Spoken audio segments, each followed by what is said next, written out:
Good morning, guys. I hope you're having an amazing day. In today's video, I'm going to cover a very important topic that you guys have asked me. First and foremost, I would like to thank you guys for all your comments, all your questions that you guys sent me by email and comments. I appreciate it.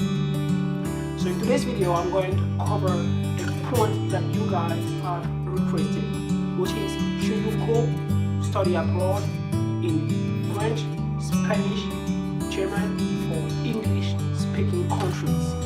So guys, in order for me to provide you my best argument in this video, I'm going to reflect my arguments to my personal experiences. That is to say, I'm going to firstly let you know 5 important elements that you guys should consider before taking that journey. Next, I'm going to let you know my pros and cons as it comes to studying abroad. And lastly, I'm going to give you one advice bonus that has helped me throughout my journey. So with that being said, guys, please stay tuned. So guys, without further ado, let's start. The first element is going to be your purpose. Why are you willing to do a study abroad? I want you to understand, guys, something. If you have an idea, a dream, you like to become a chemical engineer, I want you to know that it's impossible for you to dream about something that's impossible to realize. The rest of the elements that you have to consider is about your means. Who are you going to share this idea with? Who? You know, the small-minded people who are able to just shut down your idea. You know this kind of people. So your purpose has to match your professional career path. The second element is regarding your language level. As you are going to study abroad, different institutions have their own requirement when it comes to the language requirement, which is sometimes related to a specific certifications, sometimes IELTS, TOEFL, and so on. But thanks today to internet and the availability of content today, which is more and more nowadays, you can prepare yourself in order to hit the best score and guarantee your admission. For me, my advice for you would be to prepare yourself by reading some books from where you are already, or attend some summer class. Some universities they propose some summer classes where they kind of immerse you in the environment of the school, and also they share with you what is going to be your expectation. I mean, they illustrate it for you in a much more realistic approach when you are there. Another possibility for you to get better prepared in the language is to listen some music in the language that is going to be the medium for your future education. You know, they say that the best way to learn something is to learning by doing something that passionates you. That way you learn faster. However, I'll say if you're passionate about football, I mean soccer, I will not advise you to watch football match as a means to develop and extrapolate your language ability, since sometimes the commentary are not very appropriate, such as this kind of commentary. Thiago, Messi, Messi.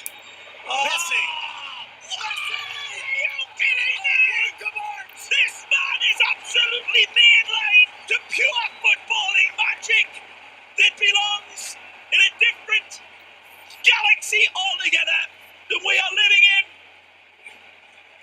Absolute, astonishing, jaw-dropping genius from Lionel. Watch this hesitation right there.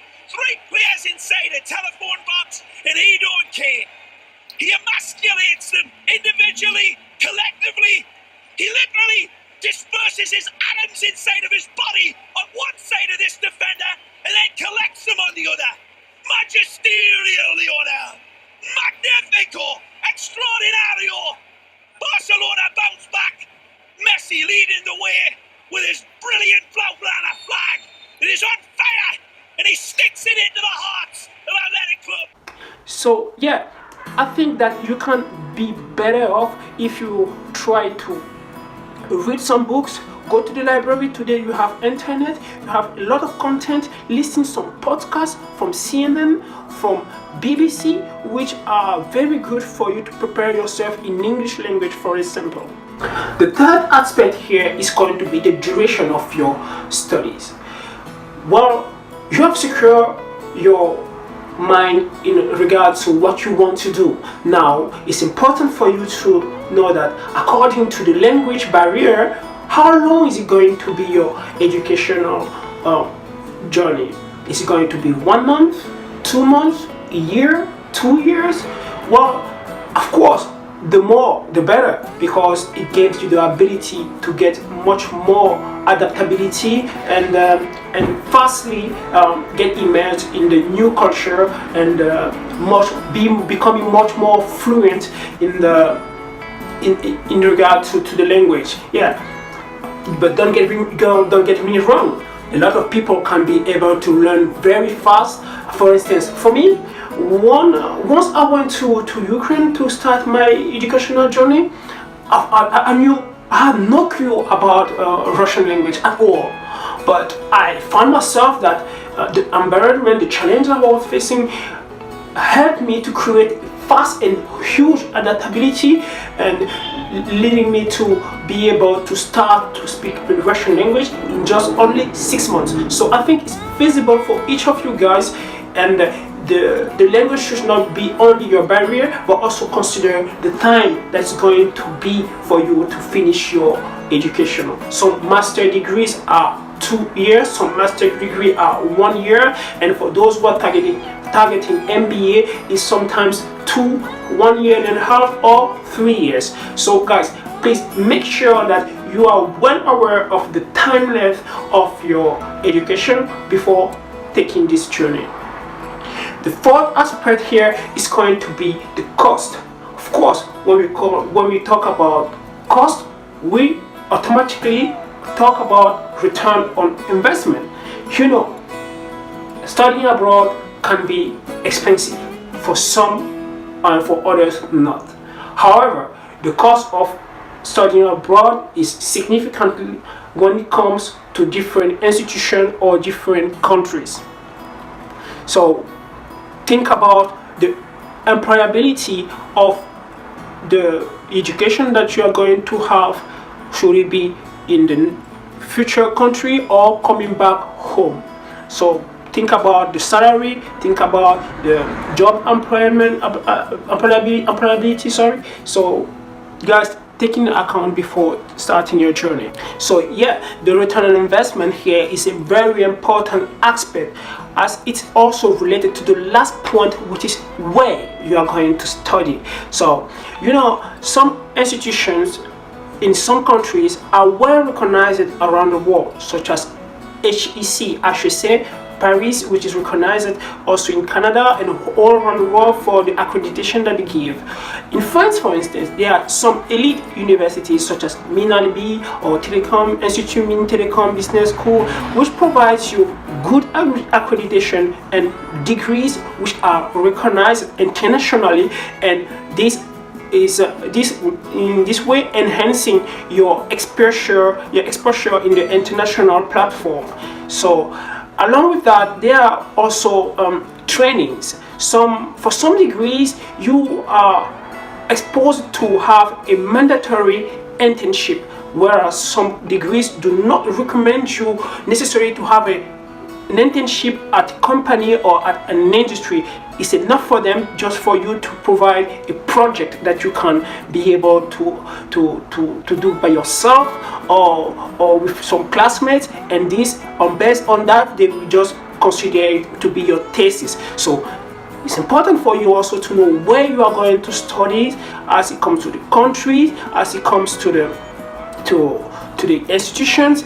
Another important point in regard to the location of your next place to study is regarding also the political aspect of the country, because it's important for you to spend all your duration of your studies in a peace country where there is no war, or where the country is well known to be stable politically, because you don't want to leave your home country, come abroad and face the same situation when you study. So also another fact that will leverage on your development when it comes to study abroad is going to be the level of development of the country. Some modern countries today have good technologies which they provide to students and help them fastly to get a knowledge of what the industry is requiring from them. That being said, guys, I think I should now jump to the pros and cons when it comes to studying abroad according to my experience. First, when it comes to pros, I think there are a lot of pros. First thing is going to be your adaptability level. Being able to study abroad requires from you to open and to widen your spirit of mind. That is to say, you become more creative. You have much more, you develop a pronounced flexibility when it comes to thinking, when it comes to interacting, and when it comes to developing yourself personally and professionally. Another aspect here is going to be the ability to meet different kind of people. Most of the time, for some country, in some degree, and at some institutions, you will be in a class where you have different people coming from different countries, and this richness helps you to also broaden your way of thinking, and make you discover different kind of culture in one place. So the last aspect I would say is regarding the pros is the ability to be at the same time studying but also doing sightseeing. That is to say, you can be able to travel around the country during your vacation or whenever you feel free, for example, if you are in France, you can travel to Spain, to Portugal, to Norway, to all the in between all Schengen countries, just for sightseeing and discover new culture and more broaden yourself. So I think there are a lot of pros in regard to study abroad, not only the international experience, also for yourself personally. In regard to the cons, I think I will just say two cons. First is going to be the cost. Yeah, it has a significant cost, as I said before, depending on the countries and the institution. So my advice will be to always make sure that no matter how long it's going to be your studies, make sure that the first year that you are good when it comes to tuition fees, accommodation fees, food, and leisure. So make sure that you are good about it. When you have a 2-year program or 3-year program, make sure that the first years you are good, because depending on your adaptability, your ability to be more social, don't be the shy guy in your corner, always open yourself in order for you to be able to afford for the second year by yourself and the third year by yourself. So it's possible, it's a con, but it's also a pro because it requires you a lot of adaptability and ability to be more social. The last cons, which is the second one, is going to be the ability for you to be always tied to where you come from, because although it's a very plus to broaden yourself, to embrace different kind of culture, to embrace different kind of mindset, it's important for you to not forget where you come from, or because if you forget where you come from, it's going to be difficult for you to develop yourself in that mix of different kind of culture. It's going to be difficult for you to develop yourself if you forget where you come from. So always remember to come back in your brain, in your mind, to where you come from. Unfortunately, some people tend to embrace the different culture, the new culture, and forget their own.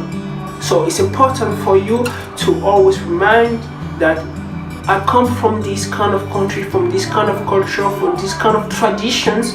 So it's important for me to always base myself on them, use what I met, and go forward. So guys, this is going to be the end of this video. I thank you for all your comments, for always subscribing to my channel. Please do it, share this video if you found it very interesting. I'm sorry for the noise around. I just improvised this video as I'm coming from work. I would like you to let me know in your comments, what do you think I did wrong in this video?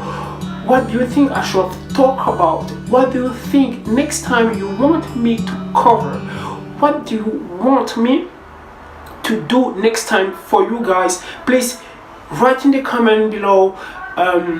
Do not hesitate to write me in my email, add me on Facebook, Instagram, Twitter.